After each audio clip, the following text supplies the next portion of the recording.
പക്ഷെ പുള്ളി ചെയ്യുന്നത് വെച്ച് നോക്കിക്കഴിഞ്ഞാൽ ഇതൊന്നല്ല പുള്ളിനെ പറയണ്ടേ. മനസ്സിലായി? നമസ്കാരം, പുതിയൊരു വീഡിയോയിലേക്ക് എല്ലാവർക്കും ഹർദ്ദമായ സ്വാഗതം. ഇപ്പൊ സൗണ്ട് ക്ലിയർ ആയിട്ട് വരുന്നുണ്ടെന്ന് എനിക്കറിയാം, കാരണം ഞാൻ മറ്റേ മൈക്ക് റിട്ടേൺ ചെയ്തിട്ടുണ്ട്. ഇരുന്നിരുന്നൊരു മൈക്ക് വാങ്ങിയിട്ട് അത് ഈ ഒരു ലെവലായി. അപ്പൊ എന്തായാലും സബ്സ്ക്രൈബ് ചെയ്തവർക്ക് എല്ലാവർക്കും ഒരുപാട് നന്ദി. ഇനിയും സബ്സ്ക്രൈബ് ചെയ്യാൻ മറന്നുപോയിട്ടുള്ളവർ മടിച്ചിക്കേണ്ട, സബ്സ്ക്രൈബ് ചെയ്തോളൂ. അപ്പൊ ഞാൻ ഇപ്പൊ വന്നത് മറ്റൊന്നും നമ്മുടെ റസ്പിൻ ഭായ്, നമുക്കറിയാമല്ലോ, നമ്മുടെ ഫിസിക്കൽ എഡ്യൂക്കേഷൻ ടീച്ചർ, നമ്മുടെ കോമണറായിട്ട് വന്ന് എന്ത് ചെയ്ത് കുറച്ചു കാലമൊക്കെ അതിനകത്തുണ്ടായിരുന്നു, പുറത്തായി. ഇപ്പൊ ഒരു ഇന്റർവ്യൂ കൊടുത്തിട്ടുണ്ട്. നമ്മുടെ വീണയുടെ ചാനലായ ഒറിജിനൽസിൽ ഒരു ഇന്റർവ്യൂ എടുത്തിട്ടുണ്ട്. നല്ല രീതിയിൽ ഗബ്രീനെയും ജാസ്മിനെയും ഇങ്ങനെ തേച്ച് വെളുപ്പിക്കുന്നുണ്ട്. ഇങ്ങനെ തേച്ച് ഗബ്രി എന്ന് വെച്ചാൽ പുണ്യാളെന്നാണ് ആര് പറയുന്നത്? ഈ പറയുന്ന റസ്പിൻ ഭായിയുടെ അയ്യോ ഗബ്രി പാവം. അവൻ അതൊക്കെ ചെയ്തത് ക്യാമറയ്ക്ക് വേണ്ടിയിട്ടാണ് ചെയ്തത്. ക്യാമറ ഇപ്പൊ നോക്കിയ ക്യാമറ ഇപ്പൊ ഇങ്ങോട്ട് തിരിയുമ്പോൾ ഞാൻ അവളെ കൈ പിടിച്ചിട്ട് അയ്യോ അങ്ങനെയൊക്കെയാണ് ചെയ്തത്. അല്ല അവൻ കടിച്ചതൊന്നും മറ്റൊന്നും കൊണ്ടല്ല. അവൻ ക്യാമറ ഇങ്ങനെ കിട്ടുമെന്ന് അറിഞ്ഞുകൊണ്ട് എന്നെയും കൂടി വിളിച്ചു കാണിച്ചു വിട്ടാണ് അവൻ ചെയ്തത്. അല്ലാതെ അവന് വേറെ ഉദ്ദേശമൊന്നുമില്ല. പിന്നെ പുറത്തു പോയത് മറ്റൊരു തരത്തിലാണ് എന്നുള്ള രീതിയിലാണ് നമ്മുടെ റസ്പിൻ ഭായ് പറയുന്നത്.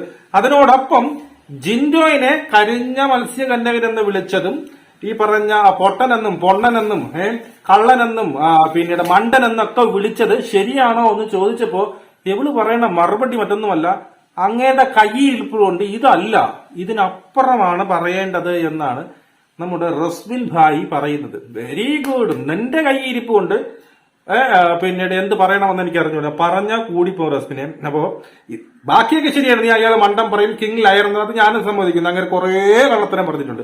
അതെന്റെ വീട്ടിൽ ഞാൻ പല പ്രാവശ്യം എനിക്ക് ഒട്ടും ഇഷ്ടമില്ലാത്ത കേസുണ്ട്. പക്ഷെ ഒരാളെ വംശീയമായിട്ടൊക്കെ അധിക്ഷേപിക്കുക, അതായത് എന്താണ് കറുത്ത മത്സ്യകന്യൻ എന്ന് പറയുക, പൊട്ടനെന്നും സൊള്ളനെന്നും നൊണ്ണനെന്നൊക്കെ പറയുക, ഇതൊക്കെ നല്ലതാണ്. ഇതല്ല, ഇതിന്റെ അപ്പുറം ഞാൻ ചെയ്യണം എന്ന് എന്തടിസ്ഥാനത്തിലാണ് നിങ്ങൾ പറയുന്നത്? ആദ്യം ഇവള് പറഞ്ഞ ഒന്ന് രണ്ട് കേസുകൾ നമുക്ക് ആദ്യം കേട്ടു നോക്കാം. മനസ്സിലായോ? ഓക്കെ. ചേട്ടനെ കരിഞ്ഞ മത്സ്യകന്യകൻ, പൊട്ടൻ, മണ്ടൻ, അങ്ങനെയുള്ള ഒത്തിരി വേർഡ്സ് യൂസ് ചെയ്തിട്ടുണ്ട്. അപ്പം ഫിസിക്കലി മെന്റലി ഓക്കെ ആയ ഒരു വ്യക്തിനെ മണ്ടൻ, പൊട്ടൻ എന്നൊക്കെ പറയുമ്പോൾ അതൊരു ബാഡ് ഒരു ഇമേജ് അല്ലെങ്കിൽ ഒരു സ്റ്റേറ്റ്മെന്റ് ആണ് പുറത്തേക്ക് വരുന്നത്. നിങ്ങൾ എപ്പോഴെങ്കിലും അത് അങ്ങനെ ചെയ്യാൻ പാടില്ല എന്ന് ഒന്ന് വാൺ ചെയ്യോ, എന്തെങ്കിലും ചെയ്തിട്ടുണ്ടോ? ജാസ്മിനോട് അങ്ങനെ പറയില്ലേ, അങ്ങനെ സംസാരിക്കല്ലേ എന്നുള്ളത് പറഞ്ഞിട്ടുണ്ട്. പക്ഷെ പുള്ളി ചെയ്യുന്നത് വെച്ച് നോക്കിക്കഴിഞ്ഞാൽ ഇതൊന്നല്ല പുള്ളിനെ പറയണ്ടേ. മനസ്സിലായോ? കേട്ടോ, ഇതൊക്കെ നിങ്ങൾ എപ്പോഴെങ്കിലും വാൺ ചെയ്തിട്ടുണ്ടോ എന്ന് ചോദിച്ചപ്പോ അവള് പറഞ്ഞതാണ്, പുള്ളി ചെയ്യുന്നത് വെച്ച് നോക്കിക്കഴിഞ്ഞാൽ ഇതൊന്നും അല്ല ചെയ്യേണ്ടത്, ഇതിന്റെ അപ്പുറമൊക്കെയാണ് ചെയ്തത്. അപ്പൊ നിന്നെ എന്തൊക്കെയാണ് പറയാനുള്ളത്? നീ ചെയ്ത് അവിടെ കൂട്ടിയത്. കാരണം നിന്റെ ഈ പറയുന്ന, ഞാനതൊന്നും പറയുന്നില്ല. നിനക്ക് അവിടെ എല്ലായിടത്തും ക്രഷ് ആയിരുന്നു. അതായത് ശ്രീധുവിനോട് ക്രഷ് എങ്കിൽ നമുക്ക് ലെസ്ബിയൻ എന്ന് പറയായിരുന്നു. പിന്നീട് ഈ പറയുന്ന ഗബ്രിയോട് ക്രഷ്, ഇപ്പം എനിക്ക് തോന്നുന്നത് ബൈസെക്ഷൽ ആയിരിക്കും. എന്തായാലും അതൊക്കെ നിങ്ങളുടെ കാര്യങ്ങൾ. അപ്പം നിങ്ങൾ അവിടെ ഈ പറയുന്ന കാര്യങ്ങൾ, അപ്പം അതായത് ഉത്തമ ഒരു ഉദാഹരണം പറഞ്ഞു കഴിഞ്ഞാൽ അവിടെ ഒന്നും ചെയ്യാത്ത സിജോനെ പന്നീര മോനെ എന്ന് വിളിച്ചോളാണ് നീ, ആണോ? അവിടെ ഇരുന്ന പന്നീര മോനെ ചുമ്മാ ഇരിക്കാൻ പറയാൻ ഞാൻ അവന്റെ വായിട്ട് അടിച്ചു കൊടുക്കും. ഈ ആങ്കരൊക്കെ അതൊക്കെ ചോദിക്കാണത്. നമ്മളെ വീട്ടിലൊക്കെ തന്നെ വലിച്ചു കീറി ഒട്ടിച്ചു വിട്ടാണ് ഈ സാധനത്തിനൊക്കെ. എന്തൊക്കെ ചോദ്യങ്ങൾ എന്നൊക്കെ നമുക്കറിയാം. വാടൊക്കെയുള്ള ക്വസ്റ്റ്യൻസ് ഉണ്ട്. അപ്പൊ അവിടെ അതൊന്നും കുഴപ്പമില്ലല്ലേ, പന്നീര മോനെ നിനക്ക് വിളിക്കാം. അപ്പൊ ജിൻഡോനെ ഇങ്ങനെ ഇതൊന്നും അല്ല, ഇതിന്റെ അപ്പുറമാണ് ചെയ്യാറ്. അപ്പൊ നീ അവിടെ കിടന്ന് ഈ ഹംസം പോലെ അവിടെ കിടന്ന് മറ്റേ അർജുൻ, പിന്നെ ആദ്യം അർജുന്റെ ക്രഷ് ആയിരുന്നു, പിന്നെ അതിനെ മാറ്റി പറഞ്ഞു എനിക്ക് അവന്റെ സഹോദര സ്നേഹം. അപ്പൊ അവിടെ നീ ഈ പറഞ്ഞ ക്രഷിന് വേണ്ടിയിട്ടാണ് പോയത്. ഈ പറയുന്ന എന്താണ്, അവിടെ കളിക്കാൻ വേണ്ടിയിട്ട്, ഗെയിം കളിക്കാൻ വേണ്ടിയിട്ടാണ് പോയത്. മറ്റേ ഈ പ്രേമിക്കാൻ വേണ്ടിയിട്ടാണ് നിങ്ങൾ അവിടെ പോണത്. കാരണം ഈ കാണുന്ന പോലത്തെ എല്ലാവരുടെ ക്രഷ്. നിന്നെയൊക്കെ ഇടയ്ക്ക് വെച്ചിട്ട് എന്തിനും ക്രഷ്മിന് ഭായി എന്നൊക്കെ ഇവിടെ പേരിലൊക്കെ കൊണ്ടുവന്നത്. ക്രഷിന് എല്ലായിടത്തും ക്രഷ്. അല്ലെ, നീക്ക് എന്തിനാണ് ഈ പറയുന്ന കുറച്ച് പെൺകുട്ടികൾ ഇങ്ങനെയാണ് അവിടെ ചെല്ലും 2 ദിവസം കഴിയുമ്പോൾ ഒരു 10 കാണും, ഓ എനിക്ക് ക്രഷ്. ഇത്രയും കാലം പുരുഷന്മാരല്ലേ പയ്യന്മാരാരും കാണാത്ത രീതിയിലാണ് ഇവർ അതിനകത്ത് കയറുമ്പോൾ. എനിക്ക് മനസ്സിലാവില്ല. ഇനിയിപ്പോ അതിനകത്ത് എന്തെങ്കിലും ഇവർക്ക് മറ്റേ ഒരു പറയുമ്പോൾ ഗുളിയോ എല്ലാം കൊടുത്തിട്ട് വിടുന്നത് ആണുങ്ങളെ കാണുമ്പോൾ ഇങ്ങനെ മറ്റേ കൺട്രോൾ പോകാൻ വേണ്ടിയിട്ട്. മറ്റേ നമ്മളെ ഗബ്രി പറഞ്ഞല്ലോ, എന്തിനും നമ്മുടെ ഹോർമോണുകൾ ഇങ്ങനെ ഉത്തേജിക്കും. ഹോർമോണുകൾ ഉത്തേജിക്കുമ്പോഴാണ് നമ്മൾ ഇതൊക്കെ ചെയ്തു പോകുന്നത് എന്നുള്ള രീതിയിൽ. അപ്പൊ റസ്മിനെ ഇതിനകത്ത് പറയുന്നുണ്ട്, എന്താണ്, ഞാൻ വീഡിയോസ് ഒന്നും കണ്ടിട്ടില്ലാന്ന്. നീ വീഡിയോസിൽ കാണാൻ പറയണത്. റസ്മിൻ എന്തിനാ എവിടെ നിന്ന് ഇങ്ങനെ പറയുന്നത്? നീ അത് വീഡിയോ ഞാൻ ഇതൊന്നും കണ്ടിട്ടില്ല. ഞാൻ അവിടെ നിന്നുള്ള അകത്തുള്ള കാര്യങ്ങളാണ്. അപ്പൊ പുറത്തുനിന്ന് വീഡിയോ കുഞ്ഞു ഭാഗം വീഡിയോസേ കണ്ടില്ല. അതായത് ഈ പറയുന്ന ജാസ്മിനും ഗബ്രിയുമായിട്ടുള്ള ഇന്റിമേറ്റ് സീനും മറ്റേ കിസ് അടിക്കുന്നതും മറ്റതൊന്നും കണ്ടിട്ടേ ഇല്ല. ആരെങ്കിലും കൊണ്ടുവരുമ്പോൾ എനിക്ക് കാണണ്ട എന്ന് പറഞ്ഞോണ്ടിരിക്കും ഈ നുണയക്കാരെടുത്ത്. ഇനി വേറൊരു കേസ് ഇതുപോലെ ജാസ്മിന്റെയും ഈ പറയുന്ന ആരാണ് നമ്മുടെ പിന്നീട് നമ്മുടെ ഗബ്രിയുടെയും ആ ഒരു കടീനി നക്കലിന്റെയൊക്കെ കേസ് പുള്ളി ചോദിക്കുന്നുണ്ട്. ആര്? ഈ പറയുന്ന ആങ്കർ ചോദ്യം അതിനോട് അവള് കൊടുക്കുന്ന ഉത്തരം കൂടി നമുക്ക് കേൾക്കാം. ഇതിലുള്ളത് കിസ് ചെയ്യാൻ നോർമൽ, അത് അതിൽ നമ്മൾ കാര്യമാക്കുന്നില്ല. എങ്കിലും ഇവർ തമ്മിൽ ഒരു കുറച്ചധികം ഫ്രണ്ട്ഷിപ്പിലേക്ക് ക്ലോസ് ആയിട്ടുണ്ട്.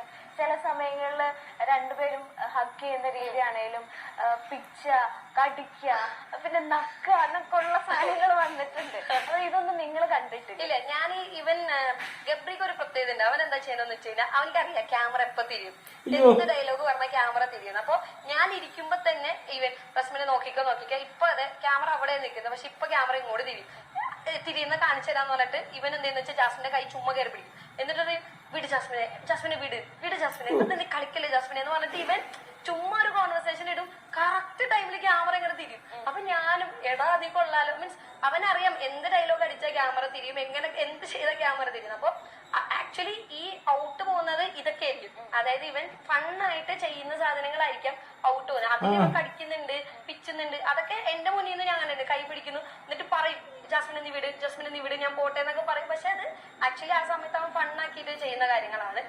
പുറത്ത് അതിനെ ഞാൻ പറഞ്ഞില്ല, പുറത്ത് അവര് ഔട്ടാക്കുന്നത് ഈ ഒരു രീതിയിലായിരിക്കും ഔട്ട് കൊടുക്കുന്നത്. വെരി ഗുഡ് റസ്മിനെ. നമ്മളെ കണ്ടുകൊണ്ടിരിക്കുന്നവരൊക്കെ മണ്ടന്മാരാണ്. പിന്നെ വലിയ ബുദ്ധി വേണം. അതായത് IAS പഠിച്ച് മൊത്തം അപാര ബുദ്ധി വേണം. ക്യാമറ എപ്പം നമ്മളെ നേരത്തിലേക്ക് തിരിയുമെന്ന് മനസ്സിലാക്കണേ അപാര ബുദ്ധി വേണം. ഇനി ഒരുത്തിനെ പിടിച്ച് കിസ് ചെയ്തതിന് ക്യാമറ തിരിയും. അത് ആർക്കാ അറിയാത്തത്?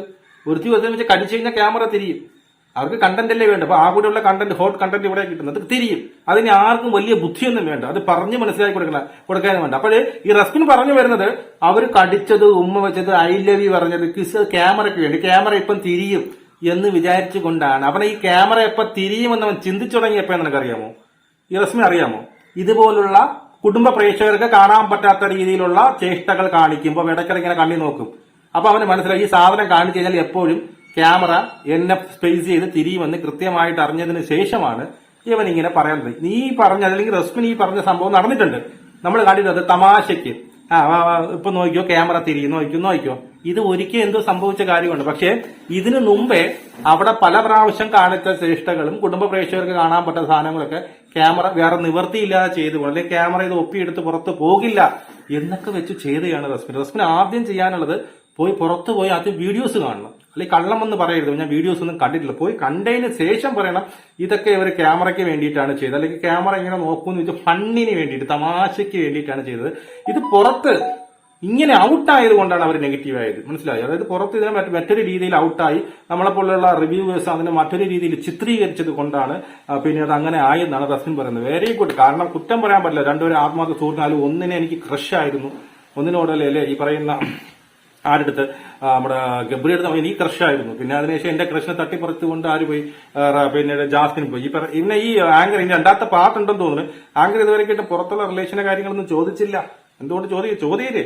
അതിനൊക്കെ ആൻസർ പറയട്ടെ. ഇപ്പൊ ഇന്നിട്ട് ഇവള് പറയും ഇതൊന്നും ഞാൻ അറിഞ്ഞില്ല, അങ്ങനെ പയ്യനുണ്ടോ, അത് ഞാൻ അറിഞ്ഞില്ല എന്ന്. പിന്നെ ദൂതിന്റെ കേസൊക്കെ പറഞ്ഞു ഹംസമായിട്ട്. നീ അവിടെ ഹംസം തന്നെയായിരുന്നു, റസ്മിൻ അവിടെ ഹംസം തന്നെയായിരുന്നു.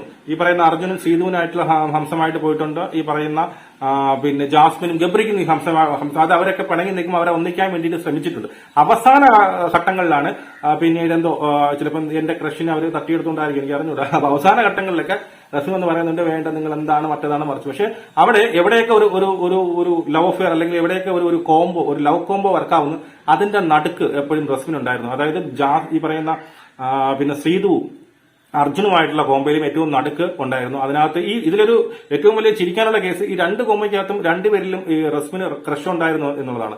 അതായത് ഗബ്രിയും ജാസ്മിനുമായിട്ടുള്ള അവിടെ ഒരു ലവ് കോമ്പയുണ്ട്. അതിനകത്ത് പിന്നെ നമ്മുടെ റസ്മിന് ഗബ്രിയുമായിട്ട് ക്രഷ് ആയിരുന്നു. ഇവിടെ ശ്രീതുവും അർജുനുമായിട്ടുള്ള കോമ്പ അവിടെ എന്ത് ചെയ്തു, ശ്രീതുവിനായിട്ട് ക്രഷ് ആയിരുന്നു. രണ്ടിടത്തും താങ്കളുടെ രണ്ട് പിന്നെ ക്രഷുകളും മറ്റു രണ്ടുപേരെ കണ്ടെത്തി അവരെ ഒരു വാലത്തോപ്പിലിരുന്ന് ഇങ്ങനെ ഈ പറയുന്ന പ്രണയ ലീലകൾ പറഞ്ഞുകൊണ്ടിരുന്നു. താങ്കൾ പിന്നെ ഒന്ന് എനിക്ക് കിട്ടിയല്ലോ, നമുക്ക് ഹംസമെങ്കിലും ആകാമെന്നുള്ള രീതിയിൽ താങ്കൾ നിന്നായിരിക്കും. അപ്പൊ എന്തായാലും എന്തൊക്കെ പറഞ്ഞാലും എന്തൊക്കെ ന്യായീകരിച്ചാലും ഈ പറയുന്ന നമ്മുടെ ഗബ്രിയുടെ കേസ്, ഗബ്രി അത് ക്യാമറയ്ക്ക് വേണ്ടിയിട്ട് തമാശയ്ക്കാണ് ചെയ്തെന്നുള്ള മണ്ടത്തരം ഇനി ഒരിടത്തും പോയി വിളിച്ച് പറയാതിരിക്കും. ആദ്യം പോയി വീഡിയോ കണ്ടിട്ടതിന് ശേഷമാണ് ഇതുപോലെ ഇന്റർവ്യൂസിൽ കൊടുക്കാനുള്ളത്, അഭിപ്രായം പറയാനുള്ളത്. അപ്പൊ അല്ലെങ്കിൽ എന്തായാലും അവിടെ നിങ്ങൾ സംഭവിച്ചു, അവിടെ നിങ്ങൾക്ക് അറിയില്ല, പുറത്തിറങ്ങി എല്ലാം അറിഞ്ഞില്ലേ, വീഡിയോസ് എല്ലാം കണ്ടില്ല. എന്നിട്ട് വീണ്ടും വന്ന് ഇങ്ങനെ ഒരു കള്ളം ഇങ്ങനെ വെളുപ്പിക്കരുത്, ഇങ്ങനെ പെയിന്റ് അടിച്ച് വെളുപ്പിക്കരുത്. അതുപോലെ തന്നെ ഈ കരിഞ്ഞ മത്സ്യകന്യകനും ഈ പറയുന്ന എന്താണ് മണ്ടനും ചുണ്ടനൊക്കെ വിളിക്കുന്നതൊക്കെ നല്ലതാണ്, ഇതിനപ്പുറമാണ് വിളിക്കാനുള്ളത്. അങ്ങനെയൊന്നും പറയാതിരിക്കുക റസ്മിനെ പല പേരുകളിൽ വിളിക്കും മനുഷ്യർ, മനസ്സിലായോ? എനിക്ക് കൊണ്ട് ഒരുപാട് പേരുകൾ വിളിക്കാം. നമുക്ക് വീണ്ടും കാണാം. ജയ് ഹിന്ദ്.